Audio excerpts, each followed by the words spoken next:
Everyone, welcome to our channel. आज हम part 3 करने वाले हैं अपनी अग्नि पीवाईक्यू सीरीज़ का। जिन्होंने भी पार्ट 1 और पार्ट 2 नहीं दिया है, लिंक डिस्क्रिप्शन में है, आप वहां जाकर चेकआउट कर सकते हैं। ये हम यूपी लेक्चर 2017 का पेपर डिस्कस कर रहे थे। And don't forget to subscribe. Let's start. सबसे पहला हमारा क्वेश्चन है, which of the following statement signifies institution. इसमें नॉर्मली पूछा गया है कि इंस्टीट्यूशन एक्चुअल में है क्या। तो हम देखते हैं। A popular place of interaction, एक ऐसा प्लेस जहाँ लोग इंटरेक्ट करते हैं, नहीं, ये हमारा इंस्टीट्यूशन नहीं होता है। A public place for use of people, एक ऐसा प्लेस जो लोगों के इस्तेमाल के लिए बनाया गया है, नहीं, ये भी नहीं। The establish form of condition of procedures, एक ऐसा फॉर्म जो स्टैब्लिश किया गया हो, जिसके प्रॉपर प्रोसीजर्स हों। जी हाँ, यही इंस्टीट्यूशन होता है। एक बार लास्ट वाला भी देख लेते हैं, क्या पता इससे ज़्यादा बेटर उन्होंने दिया हो डेफिनेशन में। A place for recital of religious songs, नहीं, ये तो बिल्कुल भी नहीं होगा। तो जो हमारा बिल्कुल एग्जैक्ट इसका आंसर होगा वो यही होगा, the establish form of conditions of procedures.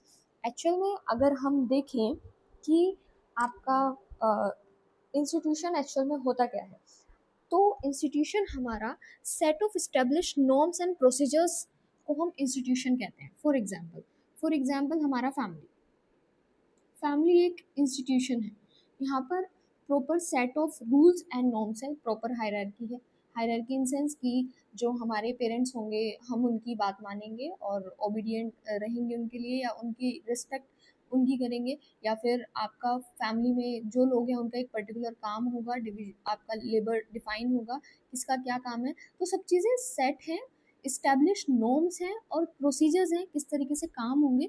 और भी हम एग्जांपल दे सकते हैं इंस्टीट्यूशन का, जैसे कि स्कूल भी एक इंस्टीट्यूशन की कैटेगरी में आएगा।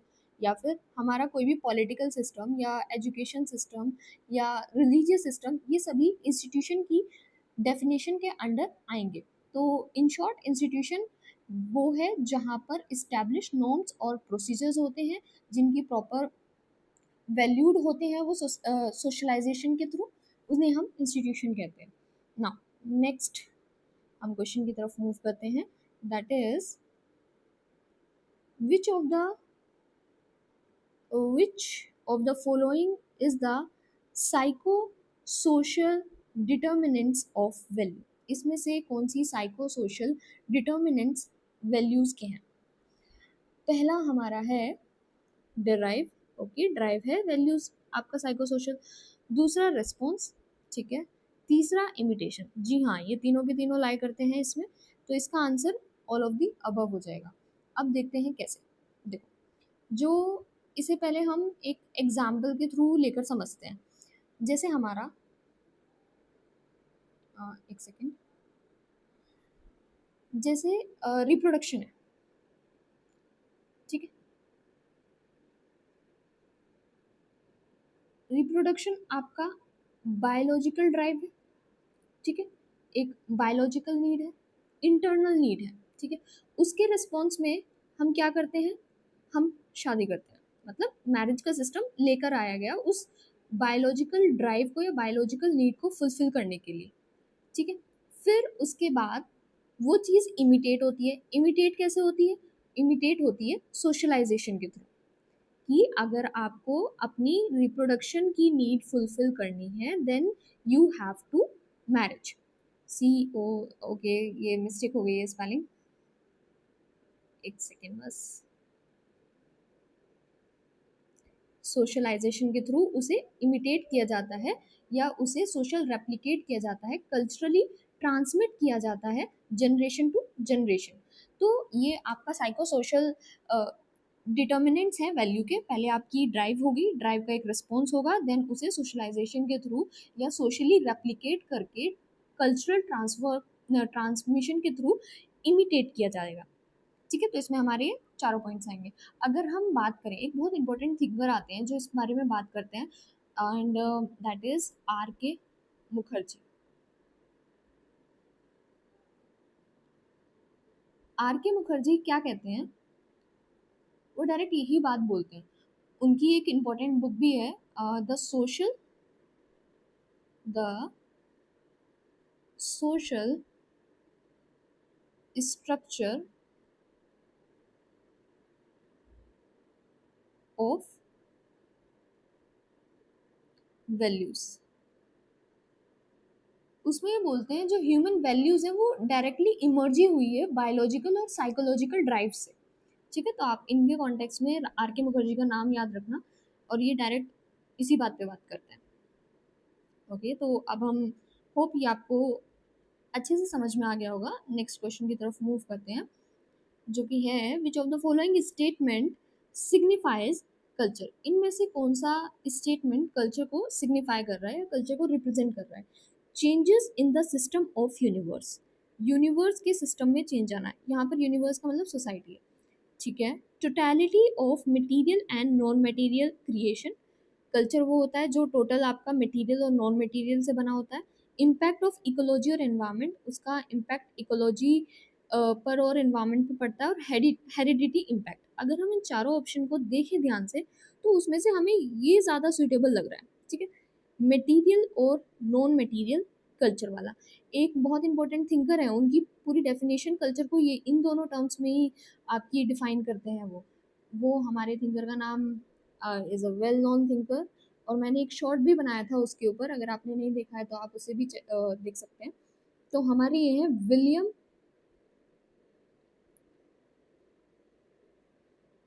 ऑकबर्न, एफ ऑकबर्न। ये वही विलियम एफ ऑकबर्न ऑकबर्न हैं जिन्होंने कल्चरल लैग का कॉन्सेप्ट दिया था, या थ्योरी ऑफ कल्चर लैग दी थी।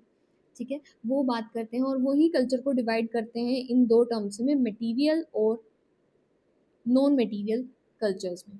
ओके, अच्छा थोड़ा सा बता देते हैं मटेरियल कल्चर क्या होता है। मटेरियल कल्चर वो होते हैं जैसे हमारे, जैसे हम जो टेंजिबल हो। टेंजिबल का मतलब मैंने पिछली वीडियो में बताया था, अगेन बता देती हूँ। टेंजिबल वो जिसे हम छू सकते हैं, हमारी सेंसेस जिसे देख सकती है। ठीक है, हमारे 5 सेंसेस उसे फील कर सकते हैं, जैसे कि हमारे टूल्स हो गए, या हमारा आर्किटेक्चर हो गया, या हमारी टेक्नोलॉजी हो गई। नॉन मटेरियल कल्चर्स वो होते हैं जो हम जिन्हें छू नहीं सकते, जो नॉन टेंजिबल होते हैं, जैसे वैल्यूज हो गए, नॉर्म्स हो गए, बिलीफ हो गए, and one and most important आपका लैंग्वेज।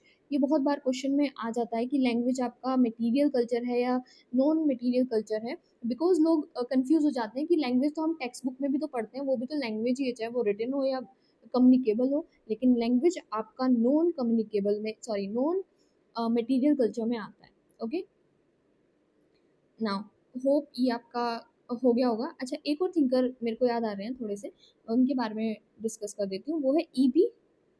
टाइलर। वो भी कल्चर के बारे में बोलते हैं, वो प्रिमिटिव कल्चर को ज़्यादा बताते हैं, और वो बताते हैं कि वो कॉम्प्लेक्स होल है। जो कल्चर है वो सब चीज़ का मिलके पार्ट है, और एक बहुत बड़ी सी डेफिनेशन देते हैं वो। एग्जैक्ट तो मुझे नहीं आ रहा है, बट वो ऐसी कुछ बात करते हैं।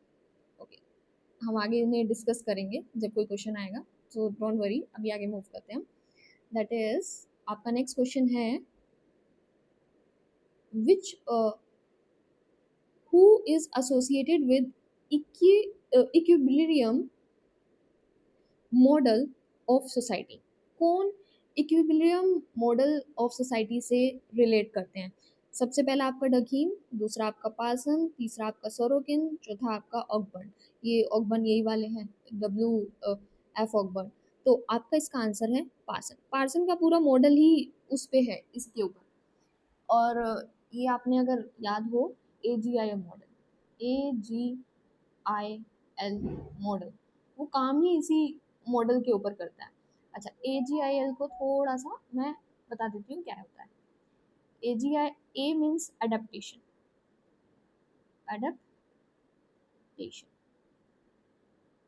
G मीन्स गोल अटेनमेंट,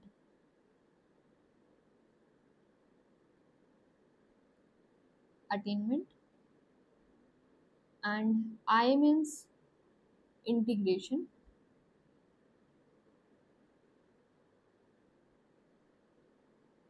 L मीन्स लेटेंसी।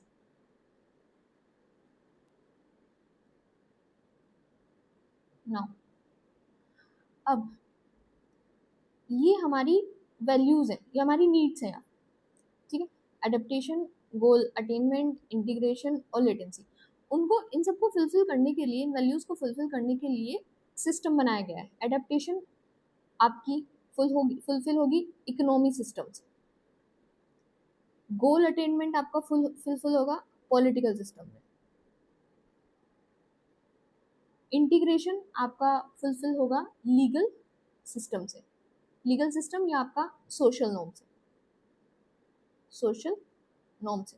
जैसे लीगल सिस्टम तो हमारे इंडिया में सबको पता है, लीगल है चीज़ें, जुडिशरी है, ये सब चीज़ें इंटीग्रेट करेंगे सोसाइटी को। अगर किसी कोई जैसे क्राइम रेट्स बढ़ते हैं तो जुडिशरी का रोल होता है उसमें बहुत ज़्यादा, या हमारा जो सिस्टम होता है एडमिनिस्ट्रेटिव सिस्टम, उसका रोल होता है कि वो कंट्रोल करें इनका।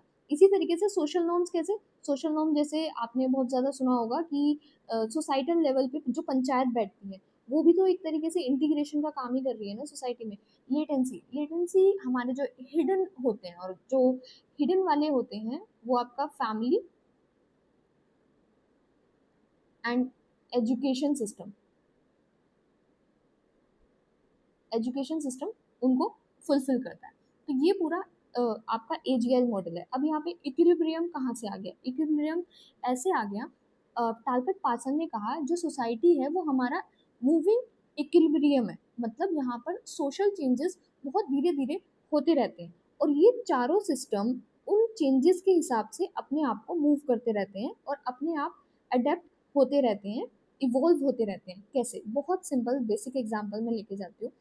हमारा आपका गोल एडेप्टेशन है, एडेप्टेशन में इकोनॉमी, इकोनॉमी में रिसेंटली हमारे यूपीआई जिस तरीके से लॉन्च हुआ इंडिया में आफ्टर कोविड, ठीक है, यूपीआई जब हुआ तो आपका जो बैंकिंग सिस्टम है उसमें अपडेट हुआ कुछ, ठीक है, लेकिन हमारी जो बाकी के ये जो तीन सिस्टम थे, जो आपका पॉलिटिकल सिस्टम हो गया या आपका लीगल या सोशल सिस्टम हो गया, लेटेंसी सिस्टम हो गया, ये तो अपडेटेड नहीं थे, लेकिन ग्रेजुअली ग्रेजुअली इन तीनों में भी अपडेशन होने लगा। किस तरीके से? देखो, जब आपका यूपीआई सिस्टम लॉन्च हुआ मतलब आपका इकोनॉमी सिस्टम में चेंजेस आए, लीगल सिस्टम उसके साथ अडेप्ट हो गया। कैसे? बहुत सारे रूल्स बने, रेगुलेशंस बने कि अगर आप कोई साइबर क्राइम करते हो या फिर आप कोई बैंकिंग के उसमें कुछ इंटरनली घपला करते हो तो आपको इसकी पनिशमेंट मिलेगी, ठीक है। इसी तरीके से फैमिली में भी जो लेटेंसी सिस्टम है, एजुकेशन, आपका लेटेंसी सिस्टम में कौन है? फैमिली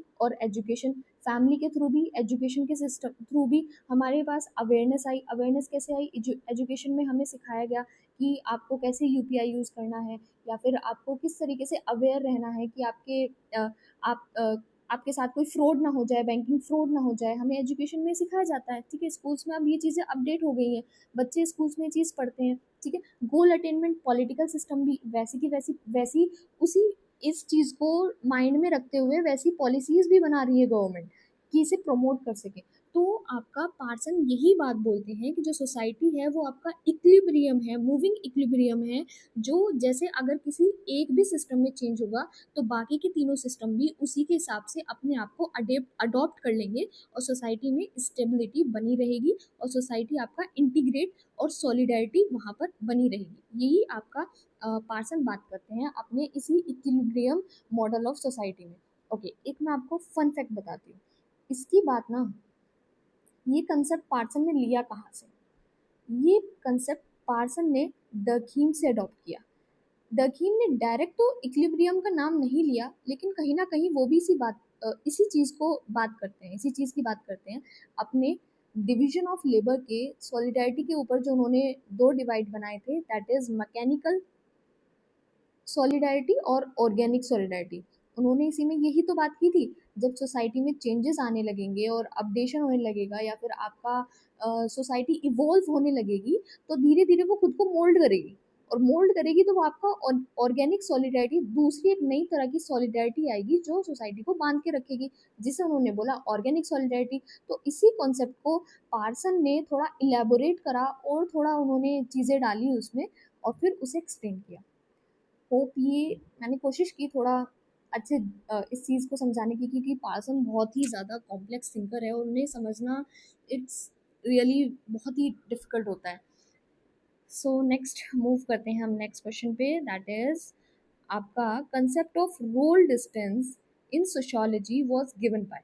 रोल डिस्टेंस का कंसेप्ट सोशियोलॉजी में किसने दिया है? ये आपके हैं एरविन गॉफमैन। ये एरविन गॉफमैन वही हैं जिन्होंने डेमाटोलॉजी सॉरी ड्रामेटोलॉजी का कॉन्सेप्ट दिया था। अ, और एरविन गॉफमैन आपके अब रोल डिस्टेंस को वो क्या कहते हैं? रोल डिस्टेंस को एरविन गॉफमैन कहते हैं जब इंडिविजुअल पर्सन आपका पैसिवली उस रोल से बाहर आ जाता है, उस जो वो रोल उसका होता है उससे वो पैसिवली बाहर आ जाता है अपने आप को थोड़ा लाइटन करने के लिए। इरविन गॉफमैन यहाँ पर क्रिटिसाइज करते हैं पॉजिटिविज्म वाले को, या फिर जो आपके हाँ पॉजिटिज्म वाले को ही वो क्रिटिसाइज करते हैं। वो जैसे आपके पार्सन हो गए, डकीम हो गए, या फिर आपके ये कार्ल मार्क्स हो गए, ये सब इंडिविजुअल पे बिल्कुल फोकस ही नहीं करते। इनका जो ओवरव्यू रहता है वो होल सोसाइटी के ऊपर रहता है।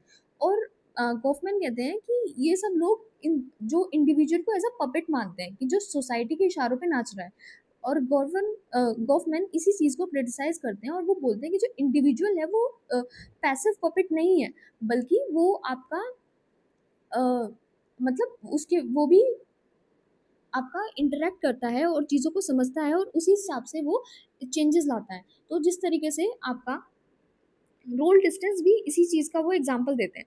जैसे फॉर एग्जांपल एक सर्जन है, ठीक है, उसका रोल क्या है?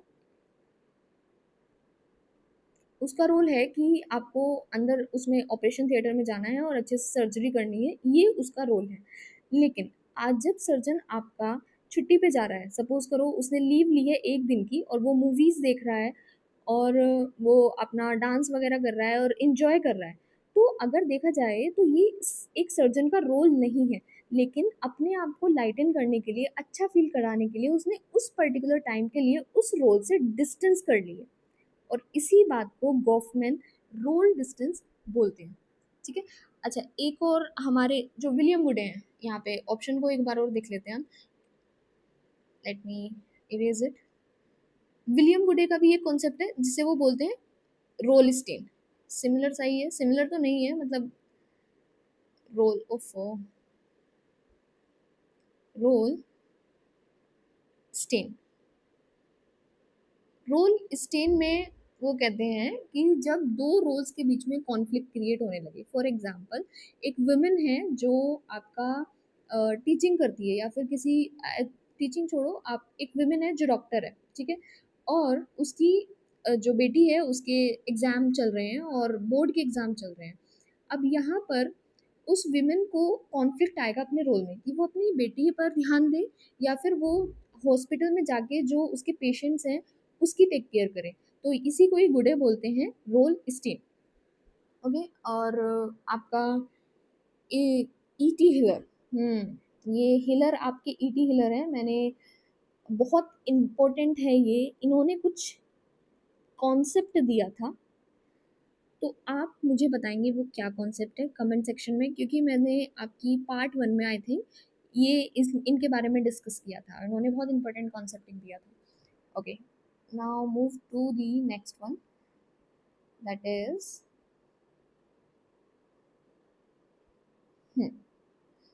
नेक्स्ट क्वेश्चन है हमारा, sociology studies rapid changing social system. जो सोशियोलॉजी है, ये किसने कहा था कि जो सोशियोलॉजी है वो बहुत ज़्यादा जो सोसाइटी में चेंजेस हो रहे हैं एक रॉकेट की स्पीड से, और रैपिड चेंजेस जो हो रहे हैं उसे पढ़ने की स्टडी है, मतलब उसे पढ़ना चाहिए सोशियोलॉजी में। तो ये किसने कहा था? ये हमारे हैं मैकीवर। मैकीवर ने ये बात की थी। उन्होंने कहा था कि जो सोसाइटी है वो बहुत जल्दी चेंज हो रही है, मतलब सोसाइटी कोई फिक्स नहीं है बल्कि एक फ्लूइड है और डायनेमिक प्रोसेस उसमें बहुत जल्दी फास्ट होते हैं। तो ये आपके मैकीवर ये डेफिनेशन बोलते हैं। हालांकि ऑनेस्टली इसमें सिर्फ और सिर्फ रटने वाली चीज़ है, ऐसा इसमें कोई बहुत रॉकेट साइंस कॉन्सेप्ट लग नहीं रहा है। बस आपको याद रखना है कि रॉकेट चेंजिंग सोशल सिस्टम किसने बोला था, मतलब सोसाइटी को जो सब्जेक्ट मैटर होना चाहिए वही होना चाहिए, वो आपके मैकीवर है। ठीक है। हाँ, एंथनी गिडन्स हमारे लेट मॉडर्निटी की बात करते हैं। उनका कंसेप्ट है लेट मॉडर्निटी। मॉडर्निटी ये वही एंथनी गिडन्स हैं जिन्होंने बहुत इंपॉर्टेंट कंसेप्ट दिया था, that is run away world. और एंथनी गिडन आपका जगह सोसाइटी को एज अ जगह नॉट भी बोलते हैं।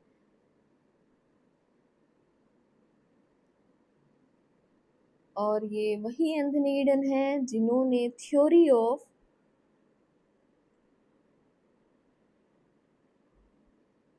स्ट्रक्चरेशन दिया था।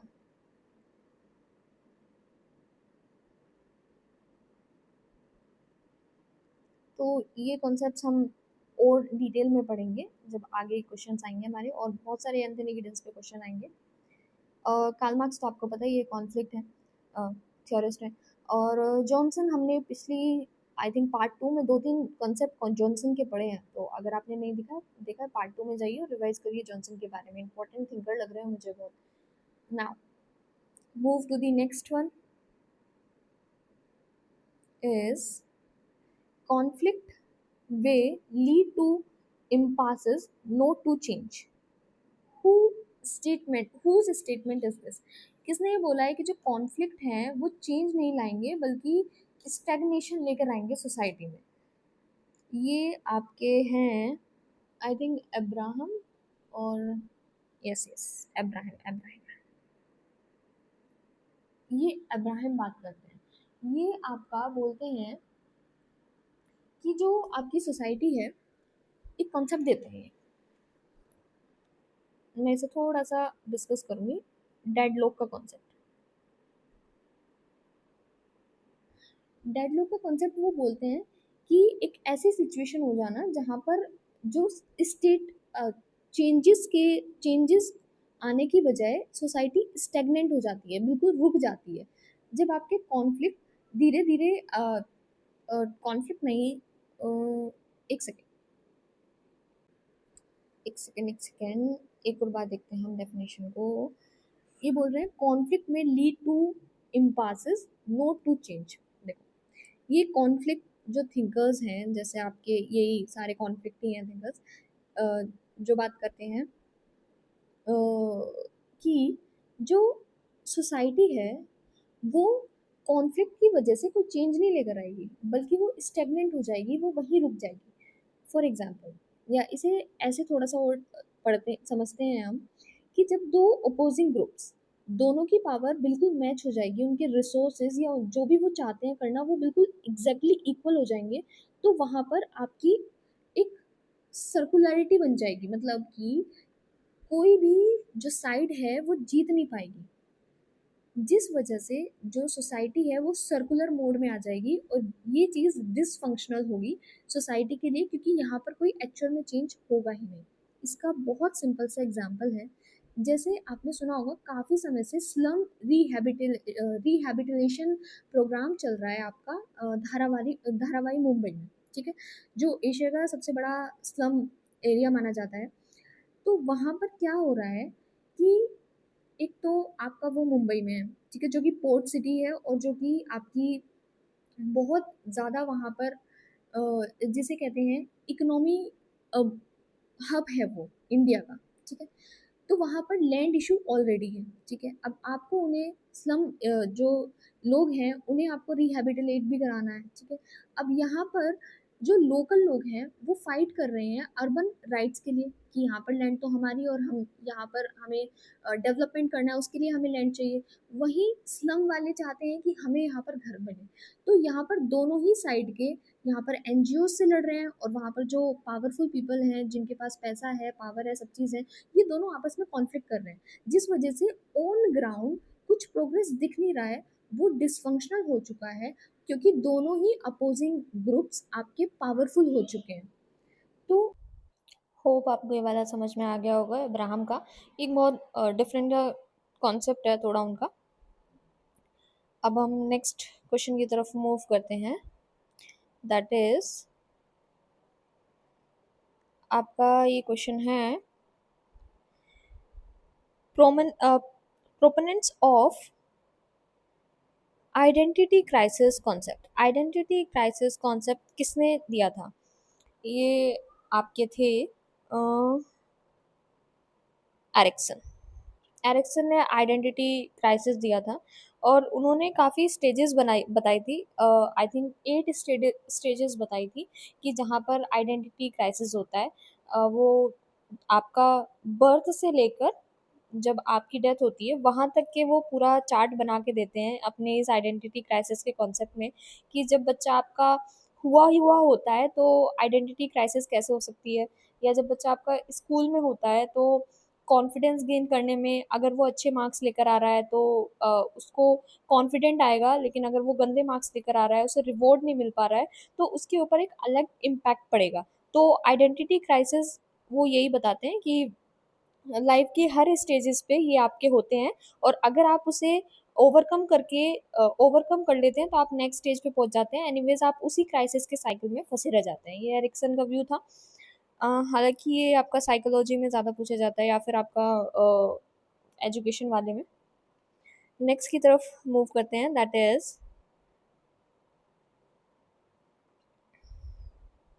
नेक्स्ट क्वेश्चन आपका बोलता है, who has mention the concept of repressive socialisation and participative socialisation as a mode of socialisation. इन दोनों में से कौन रिप्रेसिव या पार्टिसिपेटिव सोशलाइजेशन के बारे में बात करते हैं? तो ये आपके हैं ब्रूम एंड सेल्जिक।